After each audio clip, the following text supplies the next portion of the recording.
सुमित, यहाँ पर बातचीत के टेबल पर आने को कोई राजी नजर नहीं आ रहा है। शुरुआत में कोशिश की गई, शेख हसीना की तरफ से कई तरह के बयान दिए गए, लेकिन अब ये भी देखा गया कि जिस तरीके से हालात बिगड़ रहे, शेख हसीना की तरफ से ही इन छात्रों को आतंकी तक बता दिया गया और उसका असर सड़कों पर नजर आ रहा है। किस तरीके से ये दंगे की आग और ज्यादा भड़क उठी है बांग्लादेश। देखिए बिल्कुल, आप अगर देखें एक महीने के अंदर ये मूवमेंट किस तरीके से बड़ा होता गया।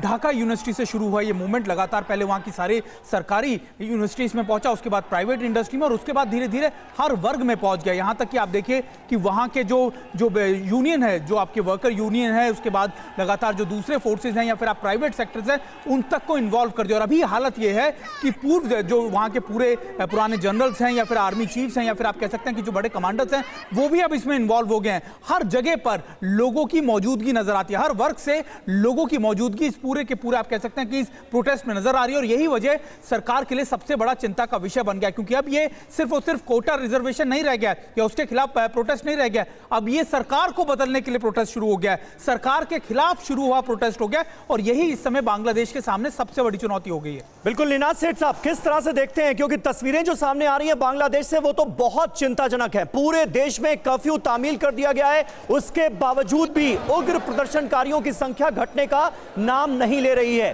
क्या इसके पीछे कोई बड़ी साजिश भी आप देखते हैं? क्योंकि 2018 में भी इसे लेकर विवाद हुआ था, उस वक्त भी लोग सड़कों पर उतरे थे, लेकिन 2024 में जो हम अपनी आंखों के सामने घटता देख रहे हैं, ये तो कुछ अलग ही है। बांग्लादेश इस वक्त बहुत सेंसिटिव दौर से गुजर रहा है। जो चीज़ एक वास्तविक असंतोष से शुरू हुई थी, जैसे आपने बताया रिजर्वेशंस, उसको अब हाईजैक किया जा रहा है। देखिए ये मत भूलिए कि CIA और अमेरिका करीबन जब से पिछले इलेक्शन हुए हैं तब से शेख हसीना के पीछे पड़े हुए हैं। भारत के लिए और बांग्लादेश के लिए 3 खतरे हैं। पहला खतरा ये है कि ये अराजकता हाथ से निकल जाए। इस वक्त बहुत ज़्यादा टच एंड गो सिचुएशन है शेख हसीना के लिए। दूसरा खतरा ये है कि बांग्लादेश आर्मी जो अभी तक चुप है, वो अगर कोई स्टांस लेती है और इन प्रोटेस्ट को ज्वाइन करती है तो शेख हसीना की गद्दी पे खतरा हो सकता है।